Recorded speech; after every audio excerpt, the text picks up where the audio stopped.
with these entrepreneurs that you work alongside, when it comes to actual lifestyle and then life design, what are the most common mistakes that you see entrepreneurs making? So a lot of times, people don't necessarily come to me specifically for like, hey, Corey, I heard you talk about, freedom and fulfillment and, Mhm. intentional, whatever. It's more so, hey, man, I have become the bottleneck in my company. Or, hey, I need to get better control over my time management because I'm spending way too much time on low leverage or low ROI tasks, right? So how can I prioritize? How can I improve my day-to-day operations, right? Or I have so many directions I could go, but I don't know which direction is right for me and my company, right? Or I just had a big exit and I'm trying to figure out what to do next and I don't know what that is. So that's usually why people come to me. Yeah. And if you had that person, that example come to you, would you take them through one process that you have? Is there like a framework that you specifically use, or does it change for every individual that comes to you? Yes to both. Yes, in that I have a general, very open-ended, flexible framework that I use that adapts to the individual. So for example, the way I usually start off is we identify your what I call your core value. Okay. And that may sound like hippy dippy, guru bullshit, but the core value is this idea of this is a distillation of everything you truly care about and what resonates with you on a deep fundamental level. Okay. So, like, for example, my core value is freedom. Okay. So, freedom to do certain things and freedom from doing things that I don't really enjoy doing. Right. And the core value differs for everybody, but some people get tripped up in, oh, well, this is my value in these 8 different domains of life. I have one value for family, for fitness, for spirituality, whatever. That's just a lot to keep track of. Or these are our 12 company principles. Nobody pays attention to that shit, right? Versus saying, what is the one thing that is the root of all of these other things, right? And now once we have that one thing, we can see how it comes up in all these different domains, right?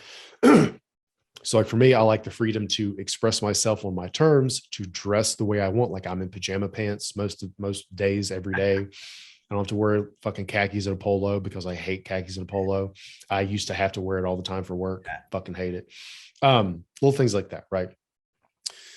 And then once we identify your core value, like to me, I talk about intentional life design. And what an intentional life is to me is a life that is fully aligned with your core value. Okay. So an intentional life to me is a life aligned with freedom in all its iterations, right? So once we identify your core value, we say, okay, what are some goals that you can create that will act as stepping stones to progressively get you closer to this life aligned with your core value, right? Because every goal or opportunity has the potential to get you one step closer to or one step further away from a life aligned with your core value, right? So shortly after I, stopped practicing therapy to start coaching, I got some job offers, and one of them was for a 6-figure therapy job. They're like, hey, we'll pay you this amount of money, work for us for 40 to 60 hours every week, dress a certain way, fill out paperwork this way, jump through all of these bureaucratic, red hoops, Yeah. or red tape and hoops and bullshit. And I was just like, nah, right? Because that is 40 to 60 hours that I'm not working on things that truly resonate with me, right? So that is an example of something that, though it was good money, it got me further away from a life aligned with freedom. Okay. And again, this is my personal journey, right? Like everybody, you got to, run this by your own common sense and situation. But then we say, okay, we know where you want to go and why you want to go there. Now we say, what obstacles could get in your way, right? And then we delve into how do you identify and anticipate what could get in your way, right? And then we say, okay, these are the obstacles. Now, what can you do? What strengths and resources do you have at your disposal that you can leverage to overcome these obstacles? And then we just put it all together in a step-by-step plan, right? So for example, let's say one of your goals is to lose weight, whatever. Inevitably, obstacles are going to come up, right? Like maybe you stress eat, or maybe this, or maybe that, right? So let's say if you stress eat, cool. What strengths and resources can you leverage to overcome stress eating, right? Can you better manage your stress? Can you have an accountability group? Can you change your habits? Can you leverage some other big motivator down the line that can help remind you of what you're, why you're trying to achieve this goal, right? Or let's say you want to write. I see this a lot with like content creators and things. Yeah. So you really want to write. You want to be like a content creator, a writer. Cool. What could get in your way? Well, I'm afraid of what other people will think or say. Or, well, I don't know which platform to use. Should I use Substack or Beehive or ConvertKit or this or that? Like, I don't know what, should I start a newsletter? Should I just do a blog? Should I do type share? Like all these fucking questions, right? It's overwhelming. These are obstacles that are getting in your way. So what strengths and resources do you have that you could use to overcome this?